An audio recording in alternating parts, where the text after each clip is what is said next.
I went totally blind. I was in a wheelchair and I was told that I was still going to die. I had last rites twice. I'm told I'd never walk again, but for some strange reason, I'm still here. And I just want you all to know, and you all.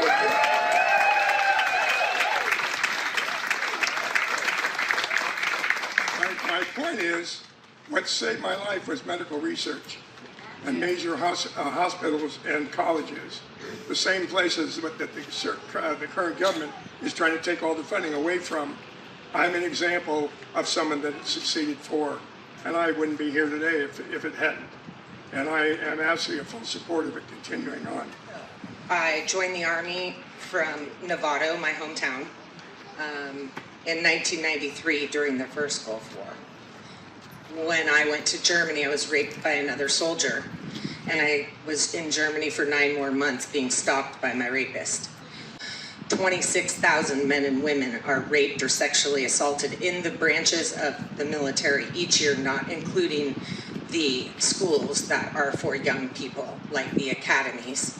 And out of those 26,000, 99% of the perpetrators are male, 50% of the victims are male. I was in a documentary called The Invisible War, and it was nominated for an Oscar, and if you have not seen this film, this will explain the whole military sexual assault problem and how it happens and where we're trapped. As most of us strong survivors who speak up and go to military bases every April, and we speak with the active duty, and the military pays us for our speaking time.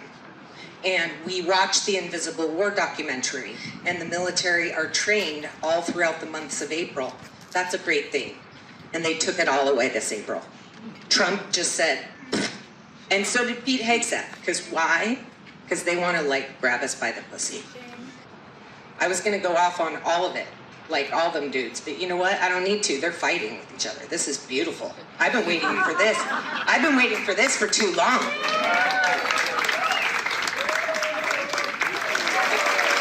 Thank you. Peace. Peace everywhere. It's an honor and privilege to represent more than 40,000 veterans throughout the 2nd Congressional District. I join with the many supporters gathered here today in gratitude for your service and sacrifice. On this 81st anniversary of D-Day, it's important for us to pay tribute to the Allied forces whose bravery, sacrifice, and relentless determination paved the way to victory in World War II and saved the free world. I don't want our country and the rest of the world to once again pay the terrible price of ignoring fascist threats. I don't want our nation aligning with fascists, and I certainly don't want us turning into a fascist state. All of this dishonors the sacrifice and the legacy of the D-Day heroes and is deeply un-American. Another betrayal of American values is failing to keep faith with our commitments to veterans and their families.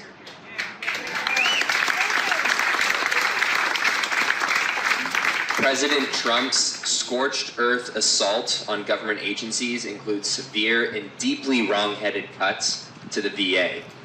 Right now, Trump's cuts to veteran health care and the Benefits Administration are creating devastating backlogs, delaying critical care, and ultimately failing vulnerable veterans.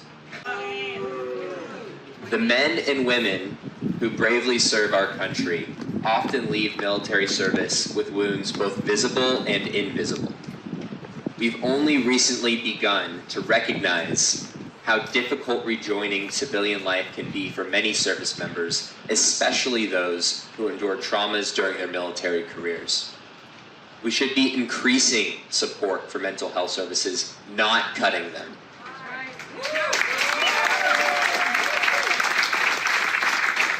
Fighting against this administration's attacks on veterans is a necessary and entirely patriotic way to honor the legacy of D-Day. I'm proud to be in that fight with all of you, including the elected officials, veterans, and the advocates who are all here today. 81 years ago, all gave some, and some gave all. Let's rise to this moment and make sure our country is worthy of their sacrifices. Thank you.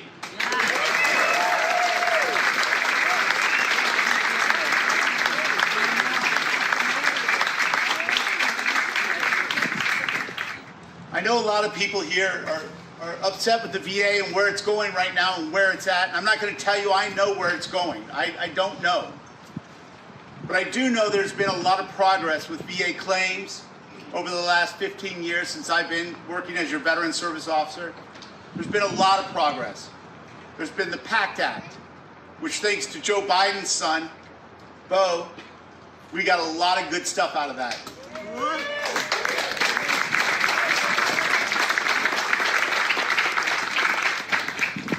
If you have a veteran or are a veteran who's having problems with the VA, it doesn't even have to be for yourself. It could be something you've experienced or you saw somebody else going through it. Call my office. Schedule an appointment to see me. I promise you, I will go through that door just like I would if I was in Afghanistan. I don't give a shit what's on the other side. I'm going to take care of what's right. If I don't believe you have the full story, I'll let you know. I'll tell you, hey, this is what I found out, this is what's going on, and this is why that happened and why you saw what you saw, or you experienced what you experienced. But I'm here to fight for veterans. And that's I think after 4 combat tours, that's what I'm supposed to do. So thank you.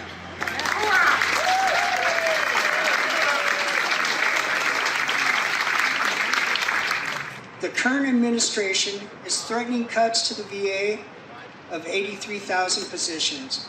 And although they may be saying these cuts will not be to staff such as doctors and nurses, pharmacists and social workers, this does not mean that the people they will cut are not critical to the mission and the function of the VA.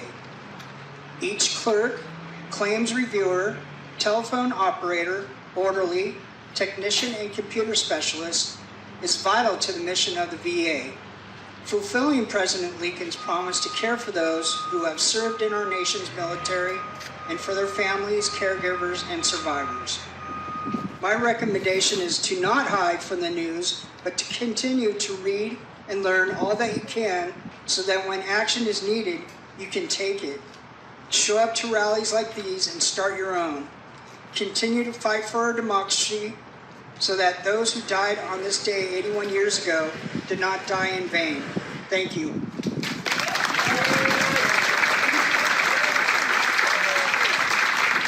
As a first-generation immigrant and coming from the Democratic Republic of Congo, I know what it takes to fight for the freedom. And you have done it for America. I came to this country seeking opportunity, safety, and dignity. And I've come to deeply appreciate the freedoms this country offers. Freedoms that you, our veteran, have protected with courage and sacrifice. Right now, those who fight for this country are being let down, treated like trash. We need to be ashamed of it. The Trump administration's plan to slash 80,000 jobs from the VA, that is insane. And I'm sorry that us as elected officials, we failed you, miserable. I apologize. We need to do better.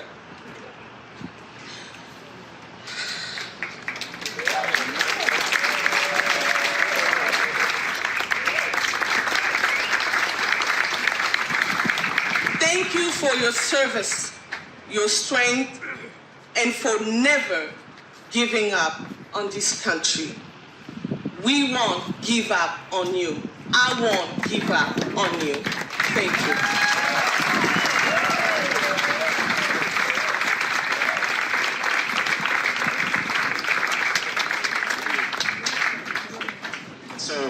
I'm really passionate about public health care provided through the VA to our veterans. I think it's a model of care that we should all enjoy in this country. I think the state of our healthcare system is an embarrassment in the world, and the VA is a model for that care. Does it not have problems? Yes, it certainly does. I can tell you as the union president, I see some of those problems firsthand, right? But the answer to those problems is not to privatize and outsource and sell it off, right? The answer is to fully fund and fully staff that healthcare system.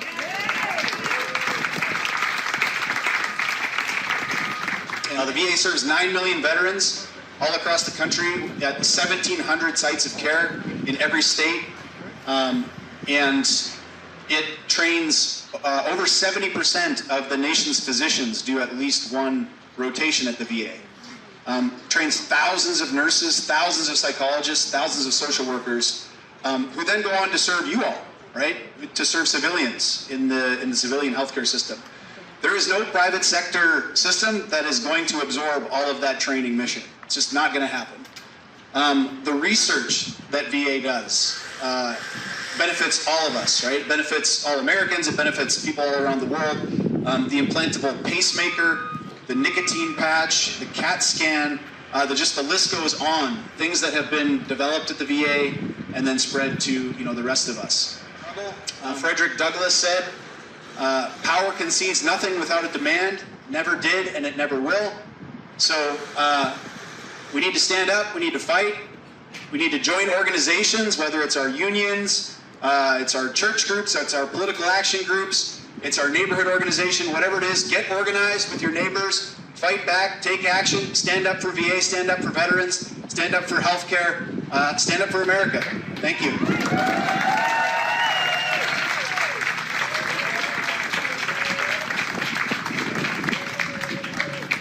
We cannot stand by and watch while the current administration continues to make life harder.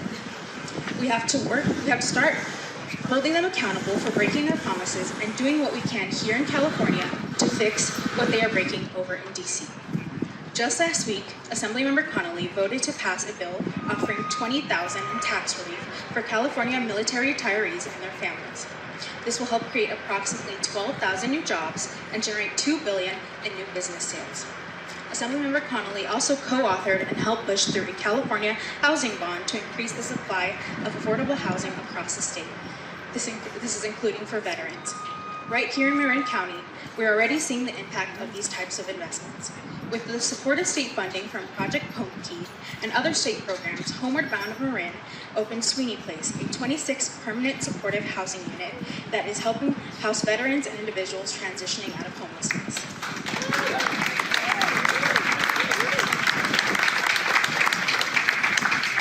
Thanks to projects like these and our community partnerships, we've reduced the number of homeless veterans in Marin County to just 5. That number was in double digits just a few years ago, and we are determined to bring it all the way down to 0.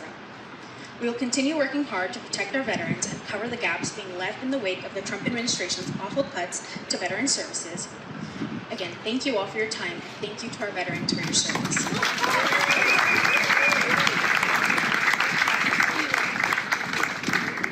But they carried more than rifles into the surf at Normandy.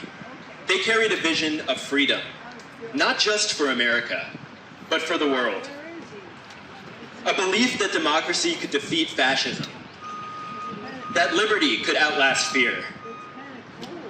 And for those who returned home, some with scars you could see, many with scars that you couldn't. We made a promise, a sacred covenant, that if you fight for your country will take care of you. That promise is not negotiable. It is not partisan. It is foundational. So when we see a president, Donald Trump, openly threatening that promise, we have to call it what it is. It is a betrayal. Shame. Shame.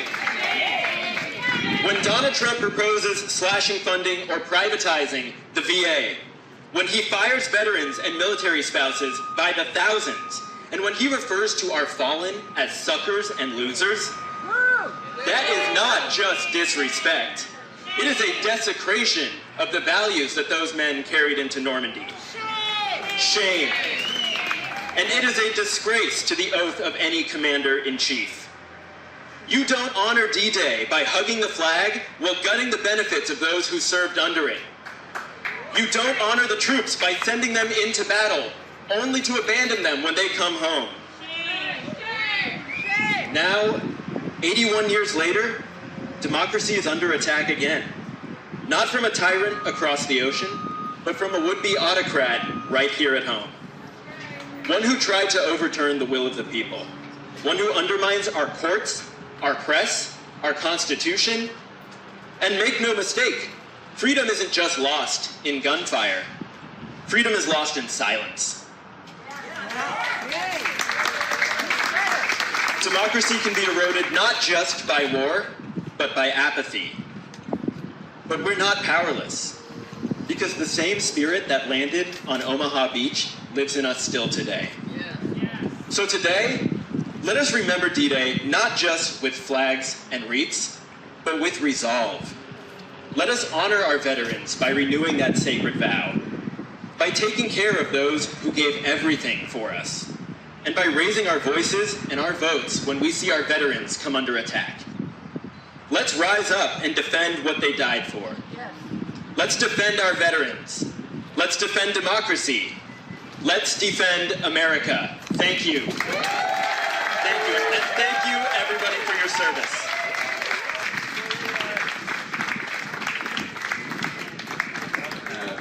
Me and my man Jason here, we've been advocating for the civil rights of unhoused people here in Marin County. Camp Compassion, Camp Integrity, Camp Cormorant, different, fighting for the civil rights for people. But I want to just draw the parallel that, right, how we see right now in our state, things falling apart where people are living in desperate situations all around us, right? We see it everywhere. Things are falling apart. And that's what's happening with the VA. Things are falling apart. And people aren't taking care of one another. The reciprocity and interconnectedness is falling apart. So that's why I just want to say again, let's come together. Let's come together.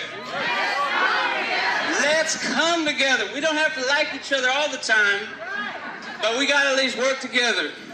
And I just want to put that energy out there today. So thank you. Well, today we're here to honor the 163,000 Allied troops that stormed the beaches of Normandy on June 6, 1944. Their sacrifice preserved the freedom and democracy that every one of us here enjoys today. I am going to answer one question that comes up over and over again from the people that I talk to. What can I do? How can I make a difference? The first thing you should do is show up for events like this.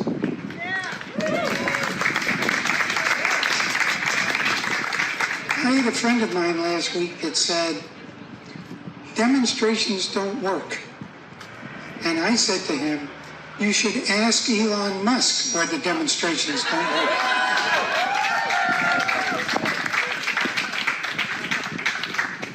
So do this right now. I want you to take out your cell phones and I want you to snap pictures of what you see around you right now and what this does and what this means for the American public to have veterans and their families stand up for the benefits that they deserve. I want you to send it to your friends. I want you to send it to your family. I want you to put it up in all your contacts. Send it to your representatives and post it on your social media account that said with the hashtag #DefendVets. Hell, I think you ought to send it to Donald Trump. Even even if you send it to just 1 or 2 people, that's the beginning of a movement. Do it for yourself. Do it for your family. Do it for your country. But most of all, do it for those who are still on the beaches of Normandy and have never left.